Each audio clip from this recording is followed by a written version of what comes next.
Good afternoon, assalamu alaikum everyone, and welcome to a brand new video. Club 100 returns for 2023 and the Sprint Championships are upon us. For the first round of the championship, we are at Buckmore Park and we're still in the C2 Championship, and the goal for the season is to do well.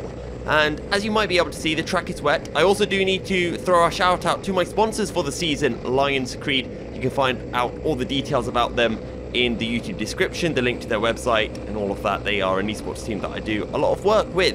So then, with that said, let's get ready to go for our first sprint race of the season. This was heat 1 of the day. It is wet, it is damp, and we are starting from 5th. See, we're really good. We're sitting inside our tram lines on the inside.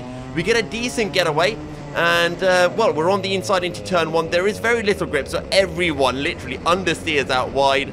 I have someone sliding up my inside, which might be a certain Matthew Cockram. I think we'll find out as someone in front of us just absolutely loses the rear end into hairpin 1. We get a really good drive out of the hairpin, but we can't go up the inside because Mr. Cockram just holds the inside very nicely. And honestly, it's just really difficult to find any sort of grip in these greasy conditions as Steph Theodorou makes his way past us, and we head through the little slalom and down, or we head through the chicane down into the slalom. And Matthew's already lost his rear end. He ends up spinning here. I think he just taps the rear end of Steph, which sends his car into a spin. And we try to get a good run coming out of paddock. Also, I don't know if you guys can hear, but I have a new microphone, so I'm hoping that this audio sounds crispy clean, and we'll be staying that way for the rest of the season. I did, as per usual, as I'm sure the more avid viewers of my channel will know at this point, my GoPro messed up again. So I have come up with a way to prevent it from ever messing up. I've bought a new SD card, so I'm literally going to format my SD card at the start of every single day so I can never have a formatting issue ever again. And if I do, I'll have another SD card on hand to use. But either way, heading on to that too, we're having a go up the inside into hairpin 1, and weirdly we actually get a decent amount of traction. So with that, we make our way up into 4th place, and hairpin 2 was really difficult because you want to go very wide. Steph finds a way past Mr. Nicolas Lacasas, and we sadly can't. So for those people who watched my previous video at Buckmore Park, Nick was actually my teammate. So I was trying to find a way through my ex-teammate from those endurance races as the leader loses the rear end on the brakes down into paddock, which essentially promotes us up into 3rd place. And you know what? I should have been happy with this, right? I think we all know from Ella Park just how bad I am in the wet. So the fact that I'm running 3rd in the first heat of the day in wet conditions, I should be over the moon with this, but no. Milky Cereal can never be happy with anything, so as a result, I just have to try that little bit too hard, and I'm trying to search for a way through on Nick because I know I'm a little bit quicker than him, maybe by a few tenths, and I can see Steph getting away. And I'm just thinking, come on, I want a good start to the season. 5th, I'm in 3rd. A podium to start off the championship would be great, but maybe we can get a 2nd, maybe we can get a 1st. And I'm actually feeling decent in the wet. You can see how much I'm closing in coming out of hairpin 2. But the issue in the wet with karting is I always find it's really difficult to overtake, and again, we close so much going into the slalom, and yeah, I just get the next bit wrong. It's so treacherous. I tended to find that I didn't want to take a wide line into paddock. It was just better to square off the corner earlier. There were some places where you do just want to kind of take the dry line, but no. Yeah, I think everyone knows by now I do despise the wet. On the plus side, the track did dry up very quickly over the course of the day, so the track was constantly getting drier, and by the time we got round to the finals, even by about heat 9, 10, the track was completely dry. So heading through turn 1, I like to take a bit of a tighter line through 1, but I don't let it out wide enough, and it does compromise me on exit, and I'm just trying to find a way through on Nick, and all the while I'm having a look behind me trying to see where everyone else is, and I can see that they're closing in, and I try to go up the inside, but then I have to back out of the move because if I don't, I'm just going to run into the back of Nick and cause an incident. So I decide, you know what, it's not very polite to cause an incident, so what I'll do is I'll not do an incident, and then here I'll just go up the inside and ram into Nick. Yeah, Nick puts his hand up as he should, and I hit his front end so that he's going back in the same direction. I put my hand up to, you know, say sorry. The marshals know that I slowed down so that I didn't gain an advantage as a result.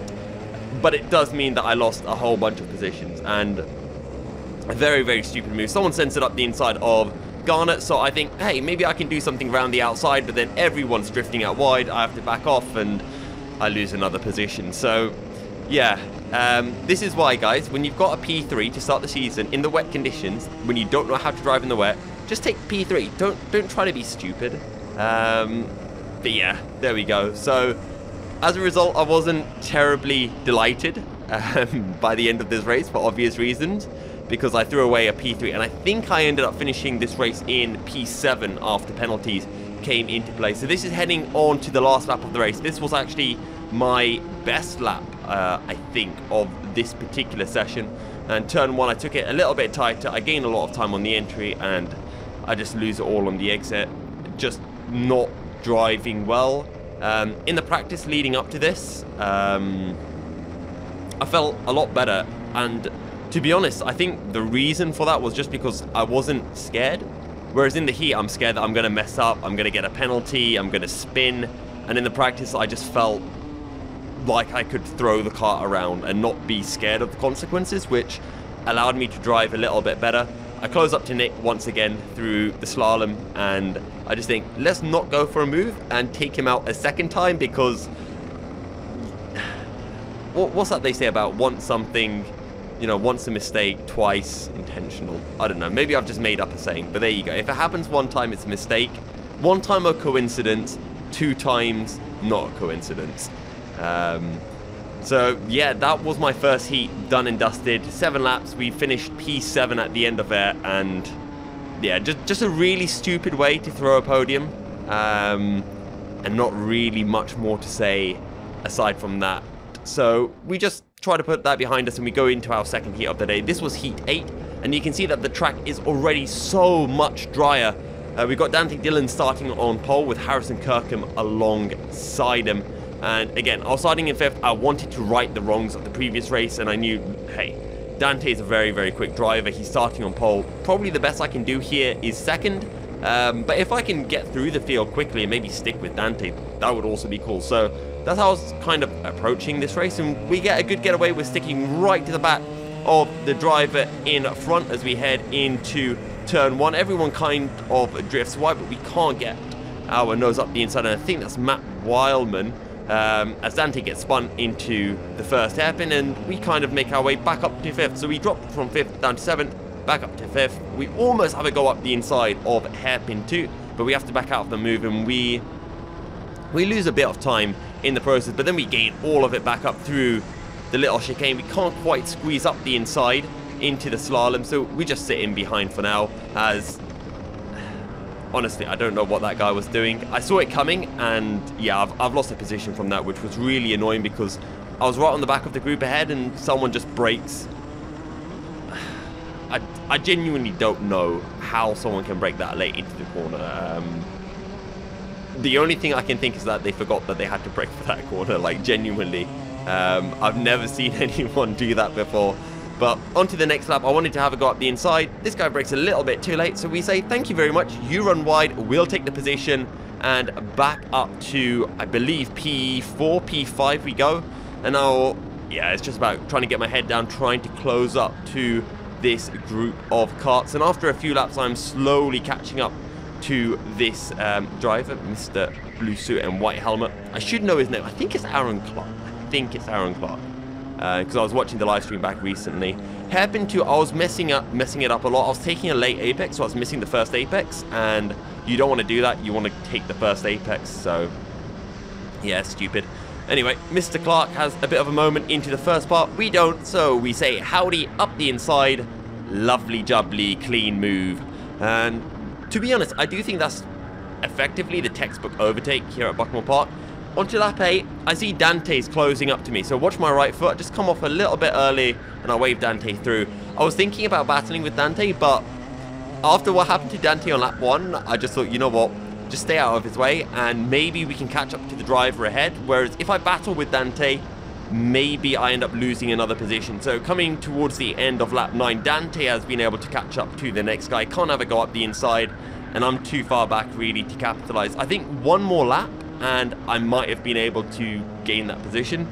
As things turned out with penalties, I ended up finishing third with Dante in second, because the guy in front of Dante had a penalty, and I think Harrison Kirkham finished second, but got a penalty for a jump start, so that promoted me up into third place. So with that, we've got 2 heats where we've got a 7th and a 3rd, so not a terrible way to start the day, but it is what it is. Sadly though, for the next heat, my GoPro decided not to record it, and it was actually my best heat, so I have yoinked some of the Alpha Live footage, and I just thought I'd show some of the parts of the race, because that was the race I actually started from all the way down in P11, and it just felt like a really good heat, because everything I did felt really consistent, really decisive. So you can see me on the left-hand side of the grid in my red suit with the kind of silver top of the suit, and then the weird helmet design going on. And the start wasn't particularly great. I ended up falling right down towards the back of the field, getting munched up by a couple of the C3 drivers as well. And that's where the race really starts. I'm on the outside now, heading into turn 2. And I've got Matt Wildman just in front of me. He actually started behind me, so he had a really good getaway. And then coming through the S's, I think I just squeezed my way up one driver. And then heading down into the slalom, I'm still behind Matt Wildman, who is in the number 33 car. So this is now heading into lap 2. You can kind of see me at the back, going 3 wide up the middle and up a position. But yeah, as I was saying, it just felt like a good race just because everything I did felt really consistent. And this is a bit later on, you can see me in the 73 car, Mr. Wildman going up the inside of Josh Wood, and I follow him through. And yeah, pretty decent run. Then going through Cafe, I've got the job done, and I just want to stick onto the back of this train and follow Matt all the way through. And then this is a bit later, you can see this is the battle for the lead. It's about 7 karts, and you'll just see me sending my car up the inside of someone into this corner. I think, oh no, I'm going up the inside of Sam Essery into Ghana, but I got a push from Josh Wood, which is what pushed me wide, and now I lose the position to Josh, and then I'm side by side as well with George Lawler, and I lose that position. So that was really frustrating, because if it wasn't for that, I would have been right behind, I think, Aaron Clark, or still right with Matt Wildman, being able to challenge for a podium, if not the win. So that was really frustrating, because it meant that I had to do a few moves again. I'm able to get through on George Lawler. I think I did that into hairpin 1 or turn 1, I can't remember which. And then I just decided, right, I need to get through the field as quickly as I can. So as I made my way down the S's, Josh had a bit of a mistake, which meant that I could just send my kart straight up the inside and gain a position quick as you like, and then just try to cover off George Lawler on the entry into Ghana corner. And with that, we make our way up into 5th. But you can see there's a big gap from myself to the field up ahead. I try to point forward to close them in, and coming towards the end of the race, I'm slowly catching up as George tries to go up my inside into hairpin 2, which slows the pair of us down. I put my hand up in frustration, and George kind of acknowledges it and doesn't take the position. And then heading on with 2 laps to go, I get the faster lap of the race, which is very cool. And these 2 battling means that I'm able to go up the inside of Harrison Kirkham, but now I've got the outside into hairpin 2, which means I can't really do much. So I just hold it around the outside, try not to lose a position, and just wait and bide my time to make a move. And the best place to make a move is coming through here, through the slalom, and then send it up the inside into paddock corner. Lovely little move, and it's just a classic move here at Buckmore Park. And now I just want to try to catch and find a way through on Mr. Oliver Johnson, who, little did I know at the time, was actually in second, because Aaron Clark and Harrison Kirkham had penalties. So this became the battle for second.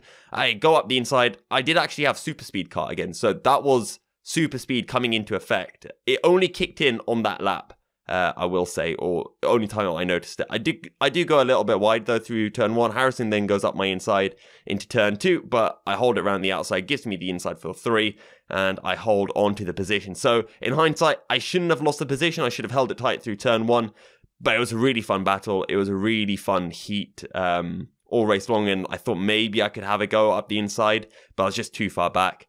So I just keep the defensive line heading through Ghana corner and take P4 on the road, which becomes P3 after penalties were applied. So yeah, that was heat 11. And then heading into the final, I actually had my best starting position of, I think, any A final from last year. So I started from P9, which was really nice. And you can see that my GoPro was recording. It stopped recording, and I realized on the formation lap, and I got it started again.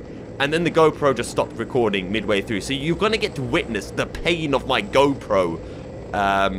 Yeah, at the start of the heat, it literally recorded about 30-40 seconds, and that's it. I'm starting behind Sam Lovelace. And the inside just got a really good getaway, but I'm going to try to get this fixed. As I mentioned, I bought another SD card. I'm going to reformat the SD card before every race, and if that doesn't do it, I don't know what can. If anyone else has experienced these as issues and knows a solution, then do please let me know, because this is rather frustrating, and that's literally all that my GoPro caught. And this is the race start from the Alpha Live footage. Literally, the outside just gets a terrible, terrible getaway, and Rob Newman, Mike Coppin, Ed Bars, and Sam Lovelace and myself, we just get a really good getaway. I end up in P5. I end up dropping a few places as Anwar, Dante, Dylan, Matt Wildman all come through. And then eventually Christopher Powell finds a way through on me as well. So I did end up finishing this A final down in P9, which was P1 in the C2 class. So my first ever C2 class win, my first ever C2 podium as well, and a really good start to the season. So yeah, that's all from this episode of my adventures in Club 100. Thank you very much for watching, and I'll be back for the next round at Shennington. Yeah, that's all. Thank you guys for watching, and hopefully my GoPro works completely for all the heats next time. Have a good evening, and I'll see you all next time. Goodbye.